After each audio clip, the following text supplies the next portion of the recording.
The following program has been furnished and paid for by Ask the Expert Show. KSEV is not responsible for its content or the products or services offered. Welcome to the Ask the Expert Show with local experts in the field of health, legal, financial, and home improvement. Now, here's your host, Gary Knight. And a hearty welcome. I hope your weekend is going fine. I'm the aforementioned Gary Knight. We are AM 700 KSEV, the voice of Texas. This is Ask the Experts, and we're going to be doing all kinds of things today. We're going to start off the Federal Employee Service Association, that's FESA, and joining us right now is the one and only Harlan Pickett. Hi, sir. How are you? Can I do that? Was that okay? Yeah, absolutely. Great. Okay. It is great to be back, Gary. Thank you very much for the kind introduction, sir. It is here today, and people are getting their Medicare. People are getting closer to the age of 65. Oh, yeah. In fact, that's where our first question, I was just looking at it earlier, this man or lady, it doesn't say, doesn't matter. Okay. 65 years of age in June. He's just overwhelmed with all these Medicare letters coming in the mail every day. Do you have any plans that you can recommend? Wow, that is a very, very good question. It is so confusing whenever you get close to that 65 age. They just bombard you, whether it is getting all the things through the mail. If you happen to be turning 65 close to the time of open enrollment or the annual enrollment period, then you see so much stuff on TV. And the one thing that is very consistent about all of that is every single one of them have the best plan. If you don't believe them, Gary, just ask them. Right, because all the cards are talking about the wonderful things of this plan, your zero co-pays, all the wonderful things. It's going to be overwhelming because everyone seems to be offering the same thing, but maybe just a little better than the other guys. Once again, everyone tooting their own horn. But here is what really separates it, and this is the real answer to that question of which plan is best for me when I turn to Medicare. Okay. It is that plan that works best for you. I know that's kind of you're going in circles there, right? But what you really have to look at is what benefits are most important to you. Okay. And where people usually start is which plan does my doctor accept? Very good Right? question. Right? Yeah. Because if the first thing you want to do is you make sure you get a plan that your doctor takes, right? Exactly. Because if you've been on a plan all these years and all of a sudden, you've been seeing this doctor for 25 years and now I'm getting on Medicare and I got to go see somebody else, well, the old dog, new tricks thing, you don't want to go there, right? You want to make sure that your doctor accepts that plan. So that's usually the first place we start. Now, the other thing that happens, of course, when you get to that age is many, many people, in fact, I'd say the majority, are now taking medications. I agree with mine. Yeah, and so in some cases, it can be a lot of medications. Sometimes it's one or two. Usually, if that's the case, they're probably low-level generics, and they may not make that big an impact on which plan you choose. But if you're taking a few medications, especially some that are a little bit out of the norm, or even you fall into some of the different diabetic medications, the plans differ so much in the way they cover those that you really have to make sure that the plan you're getting is going to cover your medications, and then, of course, make sure your doctor still accepts it. So those are the two biggest things that we look at when we try to gauge which plan is going to be the best for an individual. Now, there's some other things, of course, some bells and whistles. Maybe you want one that has dental or other things. But really, the basis of where we start is, does your doctor accept the plan, and how does it cover your medications? And that doesn't come across in those postcards. That doesn't come across in those letters. It doesn't come across on TV. They are there for the emotion that it gives you, right, in buying on emotion, right? How does this make me feel? Look, this is one of them has, they put a Texan name in it, and all of a sudden, well, I want a plan for a Texan, right? So I've got to have that plan because it says Texan in it. There it is. Well, that doesn't mean that's the best plan for you. And I have people that run into it all the time. Hey, I saw this plan on TV. It sure sounds like a great plan. Do you think it would work for me? Well, let me ask you a question. What are you paying for your medications now? Well, I'm paying nothing for them. The plan you got me on, I'd pay nothing for them. What do you pay when you go see your doctor? Well, the copay is nothing. Well, how much do you pay for your plan? Well, I don't pay anything for that either because it's covered with Part B and then it's a zero premium plan. So you pay nothing for your medications, nothing for your doctor, and nothing for your plan, but you think the one on TV was better. Well, go figure. Yeah, exactly. Because that's what it does is they elicit those emotions so that you can change. And that's a tough deal because sometimes people then get stuck in a plan they got to be in for a year. Wow, yeah, that's bad. That's a bad Trying deal, to get right? out of it a year. Right. I couldn't last. Right. You can contact FESA today, 512-687-6202, or go FESA.com. Harlan Pickett is with us today. I'm Gary Knight, and this is Ask the Experts. How about supplemental policies? Do you think having one of them for cancer or accidents is really worth it? Well, that is a very, very great. That's a great question because I know people personally that would have faced financial ruin unless they had one of those policies. Now, of course, there's the other side of that, right? If I never use it, then was it a good plan for me?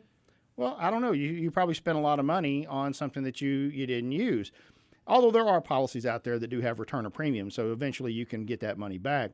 But as a general rule, I would say that for most people, having a supplemental policy to help them get through a trying time such as cancer, possibly even a critical illness like a heart attack or stroke, an accident, there's going to be lost time from work from those. And if you don't have access to, say, a disability plan that covers that, then having those lump sum payments or payment out monthly because of or per incident for an accident, then that's going to help you get through that time in a much better way. Also, you have to remember that even if you do have a health insurance plan, you may have a $8,550 deductible, and you still got to pay for that. Okay. Having one of those supplemental plans can help cover that expense too.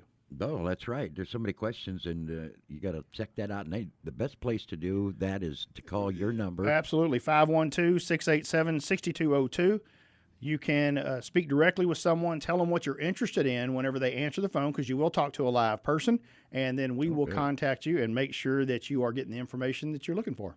Dental implants are sort of new on the market. I mean, they're not dinosaurish yet. Right. So it's hard to get some of those in some of these plans, right? Any suggestions? It's very interesting what's happened with dental implants, because when they first kind of came on the horizon, and really as recently even as last year, there was a number of plans that were covering dental implants. They were the new great thing, and a lot of folks were going down that route. But what we've really seen is a change in the last 12 months, I would say, the last 6 months even more drastically, where a number of group plans that were covering them, and even a few individual plans, which were very rare, first of all, to have that covered through an individual plan, but even those plans have stopped covering them. I had people at the end of last year looking at plans that were going to cover their implants, and because they waited into 2021, they no longer will have that coverage because the plan stopped covering that. They could have been grandfathered in if they would have taken the plan previously, but they decided to wait. And I'm telling you, Gary, the cost for implants can be astronomical. If you're getting a mouthful of implants, you're looking at $30,000. That's what I was going to say. $30,000. Yeah, that's a lot of money for me. And the reason for that is if they're talking about doing those implants, the insurance company's thought process on this now, from all of the information that they provided me on it, is there are better alternatives.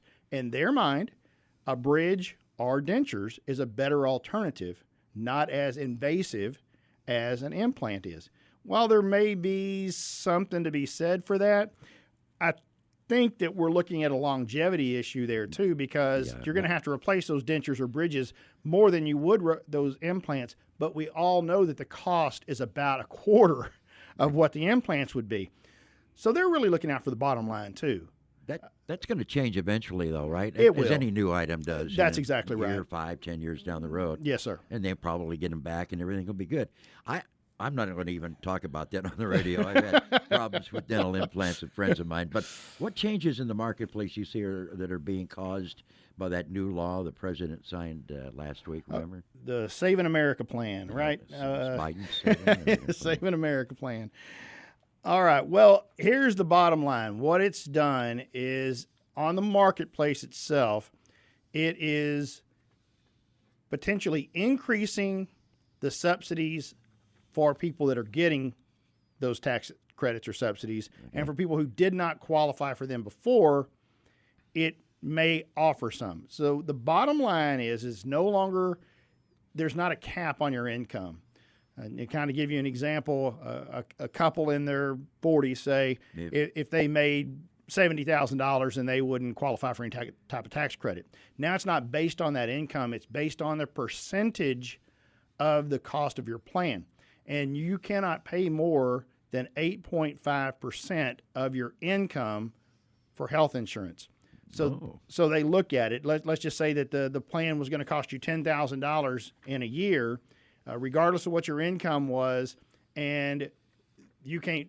That was going to be 10%. So if you had $100,000, 10%, $10,000, they say no, you can't do that. All you can pay is $8,500 for that plan. Yeah. So it'd save you $1,500. Obviously, there's more dramatic examples of that, but that's just a quick and easy, very easy to understand. You can save because you can only pay 8.5% of your income. Now, one of the other things that has not been talked about that could be a much bigger deal, particularly when we look at how many people, around 10 million right now, that are out of work, that have lost their job during all of this. That's a lot of people. The big thing that those folks have potentially for them is not what it does for them on the marketplace, but what it's doing for them if they elect to go for COBRA. Oh. Because traditionally, COBRA, right, you can pay up to actually 102% of what the cost of the plan was. The 100% because you're paying the part that your company paid and you're paying your part, but you also had to pay, or could pay if they elected to do that, a 2% processing fee.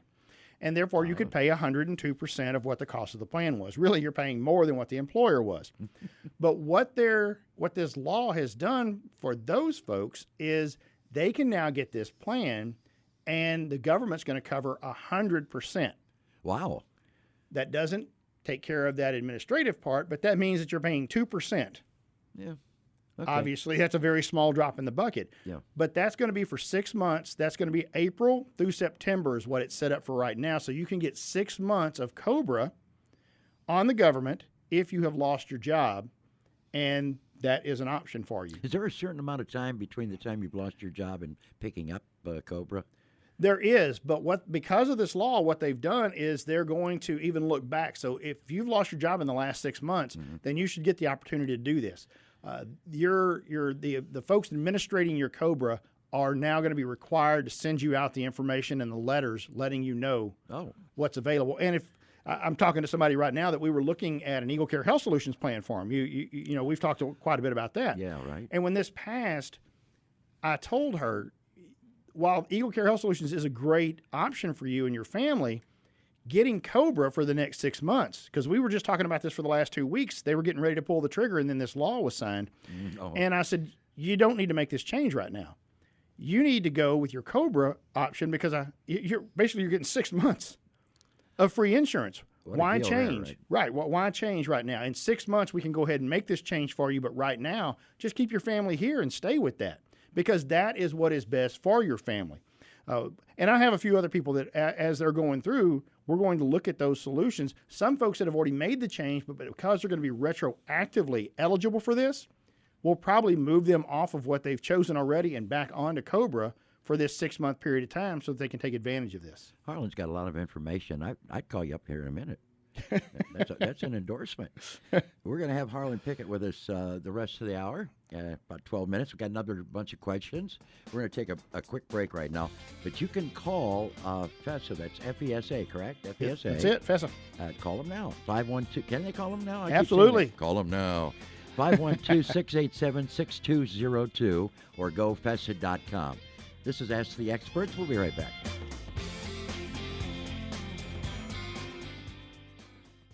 The Federal Employee Service Association, FESA, helps federal and non-federal employees.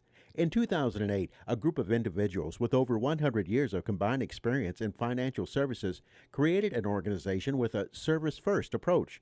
They began by becoming federal benefits specialists and helping those employees understand their benefits at no cost.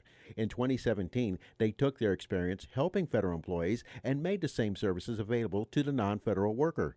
With a service-first, at no-cost approach, they utilized the retirement income planning philosophy of people are living longer and must have a guaranteed income stream they cannot outlive. At FESA, one of their newest free services is Social Security Maximization. Highly trained individuals, supported by sophisticated software, are available to make Social Security claiming a peace-of-mind experience. An individual can receive hundreds of thousands of dollars and sometimes millions of dollars from their Social Security benefits.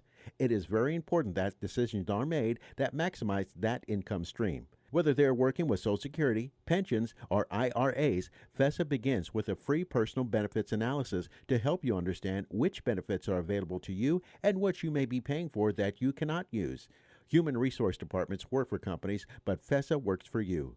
Contact FESA today at 512-687-6202 or log on to gofesa.com. That's gofesa.com.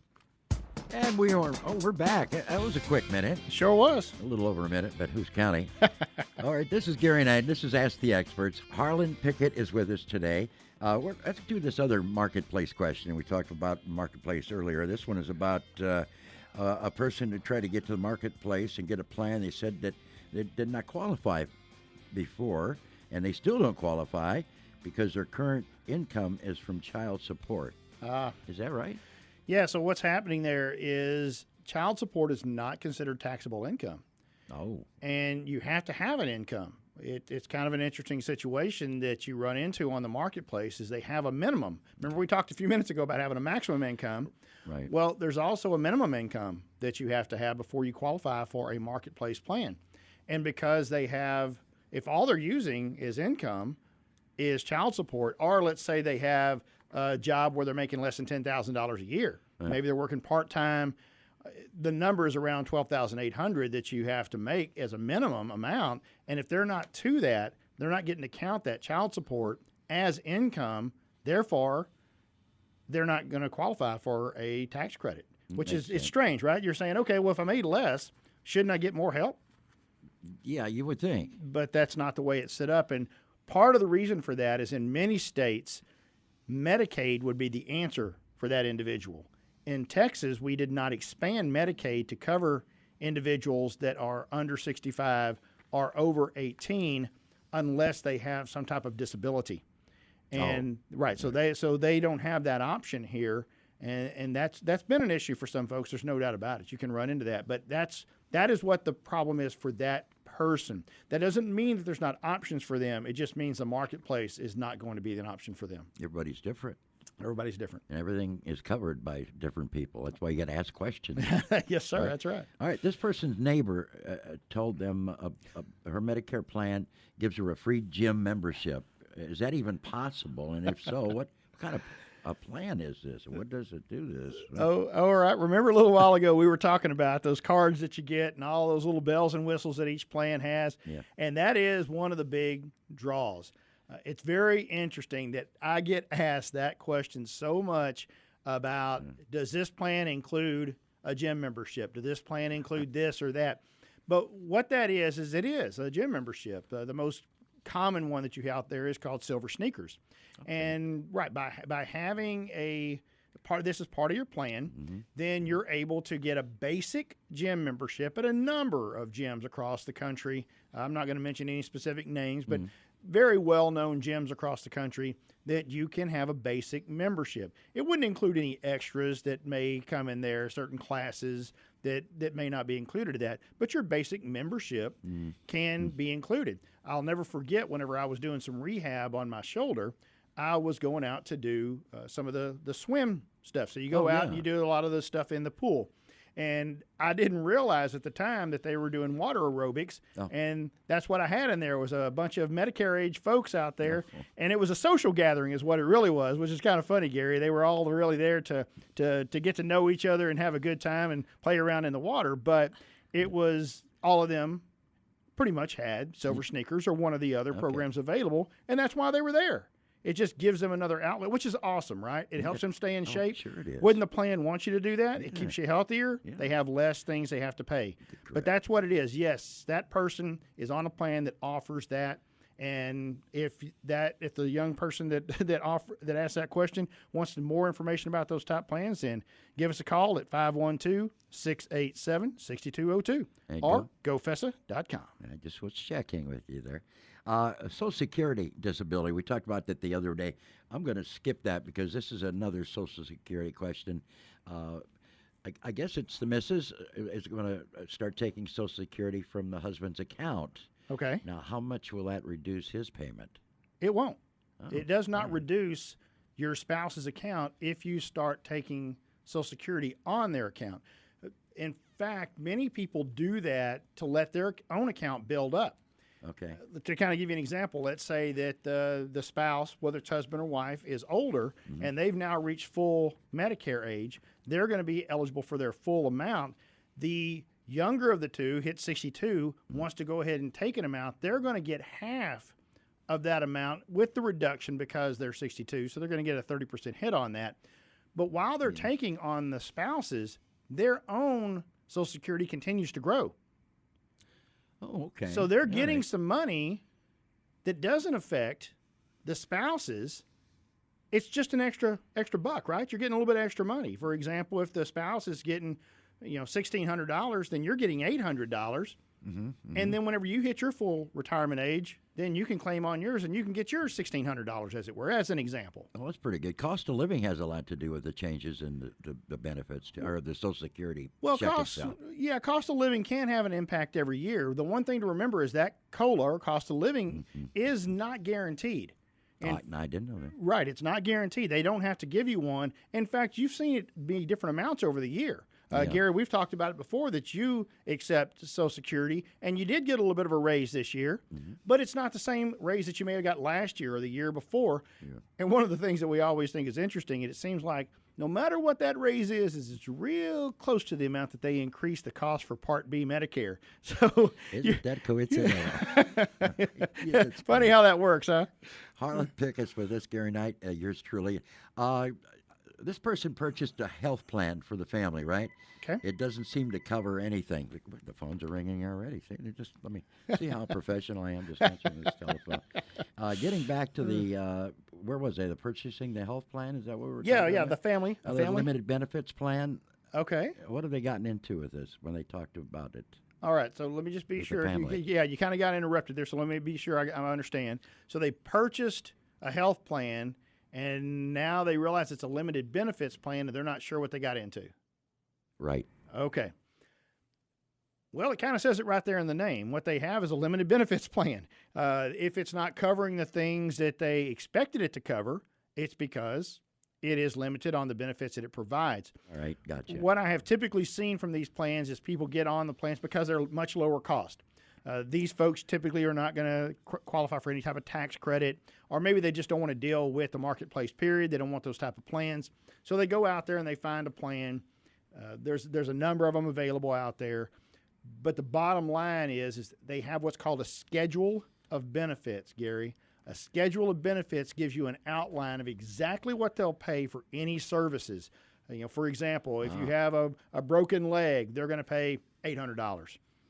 What's that based on? Doctors' stuff and everything calculated in there? Not necessarily. Okay, It's let's based not get into that. It's right, probably crazy. right. Yeah, it's not really even based on that. It's based on just what that plan's going to pay. Okay. In fact, some of them have different levels. If you didn't like the $800 level, then they have another one that would pay $1,200, or they have another one that would pay $2,000. And of course, the more you pay, the more benefits you get. But it is a limited benefit. It's never going to pay more than that amount. Okay? Never more. Never more than that amount. Whatever is outlined, they're never going to pay more than that. They'll even give you little amounts for, say, the surgeon or an anesthesiologist or all these different things. But at the bottom line is whenever you look at the cost, it's going to be a fraction of what the actual bill would be. Okay. Overall. I Because got it's you. not based on the bill. It's based on the schedule of benefits in that plan. And many times it's not going to cover day-to-day things. So that's why people find out, hey, it's just not covering anything because you went to the doctor, well, it didn't cover that. It's not designed for covering the doctor's visit. It's not for that. It's for your major things, but it's still only going to cover so much of those. Okay. How about life insurance? We got a minute remaining here. What kind Okay. of life insurance policies is good for someone just starting a family? Just starting a family life insurance. If you're just starting that family, then it's going to over your life, you're going to have various times where you need more life insurance, and hopefully near the end you'll need a whole lot less because you don't have as much exposure. You don't have as many things that you're going to have that life insurance for. A lot of times we'll do laddering on that, which is the matching a number of plans in a row where they expire at different times. The bottom line on what plan is best for you is to get that personal benefits analysis, that free personal benefits analysis, and find out what your plans are for the future and see which plan works best for you. Of course, as we've talked about before, Gary, you can do that on gofessa.com. You can also call us at 512-687-6202. Holland Pickett, we'll see you again. I know we will. Yes, sir. I'll be back. The Experts right here on AM 700 KSEB. We're the voice of Texas. Thanks for listening. Have a great weekend. Thanks again for tuning in for another Ask the Expert show right here on AM 700 KSEV.